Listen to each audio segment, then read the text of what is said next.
इस वीडियो में हम बैकएंड प्रोजेक्ट स्टार्ट करेंगे। बैकएंड प्रोजेक्ट हम ASP.NET कोर में बनाएंगे। ये माइक्रोसॉफ्ट की लेटेस्ट टेक्नोलॉजी है, ये ओपन सोर्स है।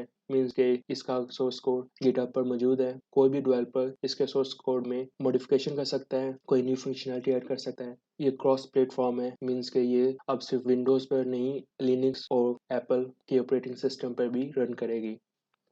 एप्लीकेशन के आर्किटेक्चर को हम देख लेते हैं। इस प्रोजेक्ट में हम रिपोजिटरी डिज़ाइन पैटर्न यूज़ करेंगे, हम एंटिटी फ्रेमवर्क कोर यूज़ करेंगे, SQL सर्वर यूज़ करेंगे।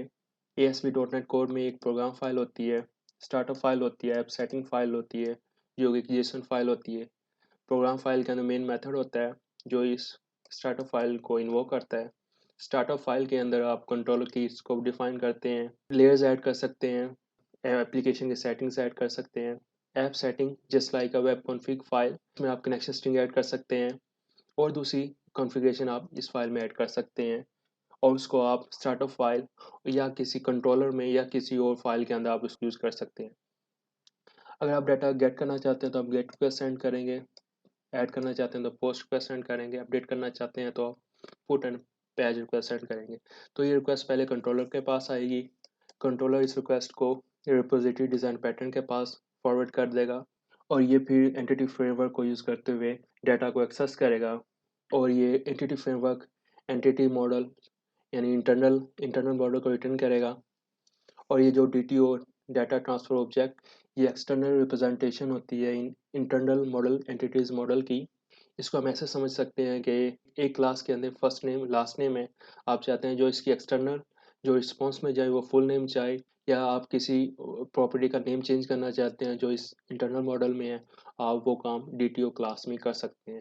तो आप इस एंटिटी क्लास को मैप कर देते हैं DTO में और आप कंट्रोलर को रिटर्न कर देते हैं और कंट्रोलर उस रिक्वेस्ट का रिस्पॉन्स रिटर्न कर देता है। HTTP रिक्वेस्ट आप किसी भी एप्लीकेशन से सेंड कर सकते हैं, मोबाइल एप्लीकेशन से, वेब एप्लीकेशन से, डेस्कटॉप एप्लीकेशन से। जैसे एक टूल है पोस्टमैन, आप उससे भी रिक्वेस्ट सेंड कर सकते हैं। API को ऐसे समझ सकते हैं, ये एक मेथड होते हैं सर्वर पे जिनको आप HTTP के जरिए इन्वोक कर सकते हैं। ASP.NET कोर का इन्वायरमेंट सेटअप करना ईजी है। इसमें हम विजुअल स्टूडियो कोड यूज़ करेंगे। आपने गूगल सर्च में लिखना है ASP.NET core for VS code. First link को आपने ओपन करना है। इसमें आपने प्रीरेक्विजिट में आना है और आपने अपने .NET कोर SDK के लिंक पे क्लिक करना है। इसने आप यहाँ पर आपने 3.1 के सेक्शन में आना है और आपने download .NET core SDK 64 bit करना है डाउनलोड। ये आपने डाउनलोड करना है और रन टाइम आपने डाउनलोड करना है। इन दोनों को आपने इंस्टॉल कर लेना है। मैंने विजुअल स्टूडियो कोड ओपन किया हुआ है और इसमें कमांड प्रॉम्प्ट को ओपन किया हुआ है। जब आप SDK और रन टाइम को इंस्टॉल कर लेंगे तो आप इस चीज़ को वेरीफाई कर सकते हैं कि ये सक्सेसफुल इंस्टॉल हुए हैं या नहीं। तो इसके टेस्ट करने का तरीका बहुत ईजी है। आपने .NET की कमांड स्टार्ट होती है .NET से, जब आप ये हिट करेंगे कोई एरर नहीं आएगी तो इसका मतलब ये होगा कि ये सक्सेसफुली इंस्टॉल हो गया। अगर आप यहाँ पे आप .NET न्यू करेंगे तो जितने भी टेम्पलेट मौजूद होंगे वो आपको दिखा देगा। जो हम टेम्पलेट यूज़ करेंगे वो वेब API होगा। हम वेब API प्रोजेक्ट बनाना चाहते हैं। टेम्पलेट का नेम देना है वेब API। आप यहाँ से टेम्पलेट का नेम देख सकते हैं। जैसे ही मैं इस टेम्पलेट के अंदर इंटरेस्टेड हूँ, उसके बाद मैंने N लिखना है और मैंने प्रोजेक्ट का नेम देना है।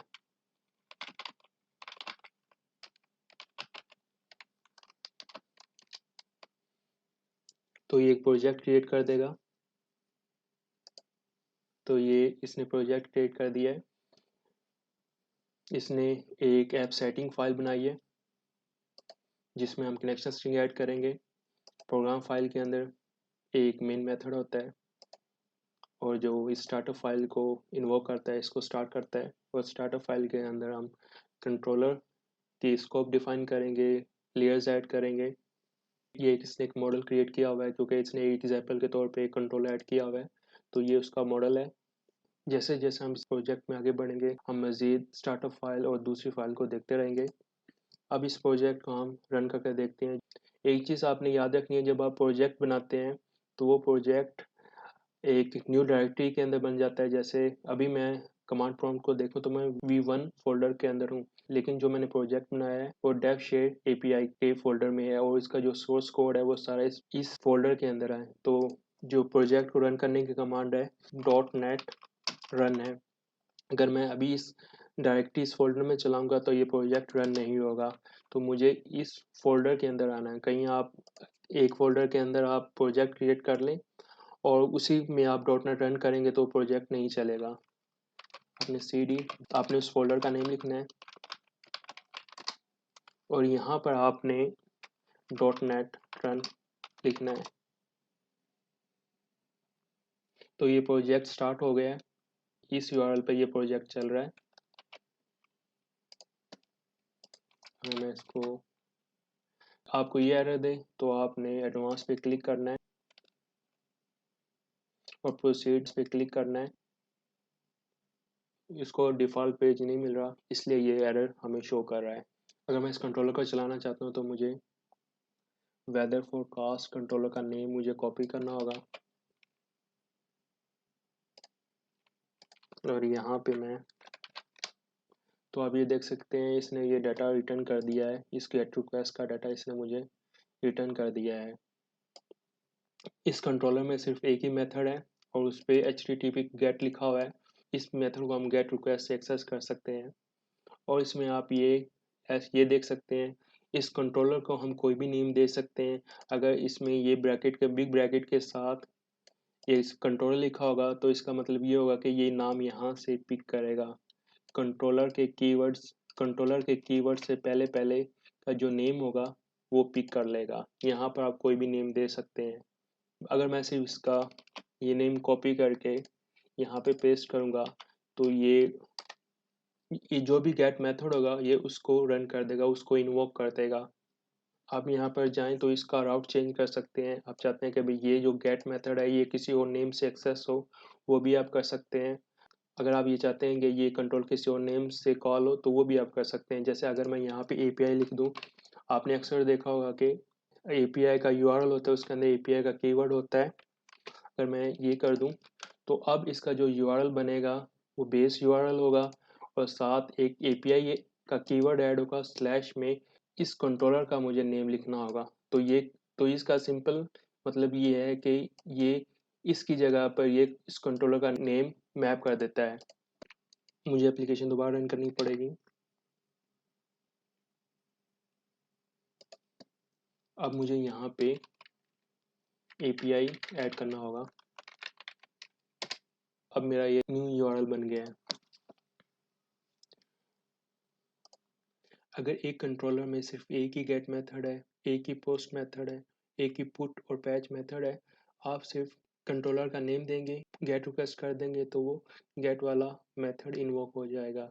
अगर आप कंट्रोलर का नेम देंगे और पोस्ट रिक्वेस्ट करेंगे तो पोस्ट वाला मेथड इन्वोक होगा। अगर आप कंट्रोलर का नेम देंगे और पुट रिक्वेस्ट सेंड करेंगे तो पुट वाला मेथड इन्वोक होगा। जब आप ब्राउज़र से कंट्रोलर का नेम देते हैं और गेट रिक्वेस्ट करते हैं तो ये गेट वाला मेथड इन्वोक हो जाता है। ब्राउज़र से ऐसे सिर्फ आप गेट रिक्वेस्ट ही सेंड कर सकते हैं। पोस्ट और पुट और पैच रिक्वेस्ट आप ऐसे सेंड नहीं कर सकते। अब मैं एक से ज़्यादा गेट मेथड ऐड करता हूँ और अब ये एरर देगा तो मैं इसको गेट टू कर देता हूँ और मैं इसको नया पाथ दे दूंगा गेट टू और इस एप्लीकेशन को मैं रन कर लेता हूँ।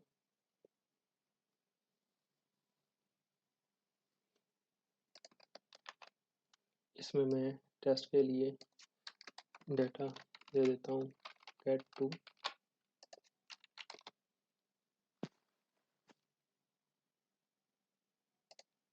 और अगर मैं अब ऐसे करूँगा, अगर मैं सिर्फ कंट्रोलर का नेम दूंगा तो फर्स्ट वाला गेट मेथड रन होगा। अगर मैं गेट टू करूँगा तो अब ये देखें ये गेट टू मैंने यहाँ पर दिया था, ये वाला मेथड इन्वोक हो रहा है। इस तरह हम किसी भी गेट पोस्ट पुट और पैच का हम राउट भी चेंज कर सकते हैं। इसको मैं गेट वन कर देता हूँ। दोबारा मैं इसको रन करता हूँ। तो इस तरह से आप मेथड को नेम भी दे सकते हैं, गेट रिक्वेस्ट को नेम भी दे सकते हैं। तो मैं गेट 2 करूँगा तो ये वाला सेकंड वाला गेट चलेगा, और अगर मैं गेट 1 करूँगा तो गेट 1 चलेगा। अगर मैं इसको जैसे पहले मैं सिर्फ कंट्रोलर का नेम दे देता था, तो अब कोई मेथड एग्जिस्ट नहीं करता, तो ये मेरे पास एरर आएगा। तो इस तरह आप एपीआई के मेथड को आप नेम दे सकते हैं। अगर इनमें सिर्फ एक ही मेथड है गेट पुट पोस्ट का, तो फिर आपको नेम देने की ज़रूरत नहीं है। आप सिर्फ कंट्रोलर का नेम देंगे और पुट और पोस्ट को पैच रिक्वेस्ट सेंड कर देंगे, तो वो कंट्रोलर खुद ब खुद ही डिटेक्ट कर लेगा। नेक्स्ट वीडियो में हम रिपोजिटरी डिज़ाइन पैटर्न को ऐड करेंगे और देखेंगे रिपोजिटरी डिज़ाइन पैटर्न कैसे हमारी हेल्प करता है।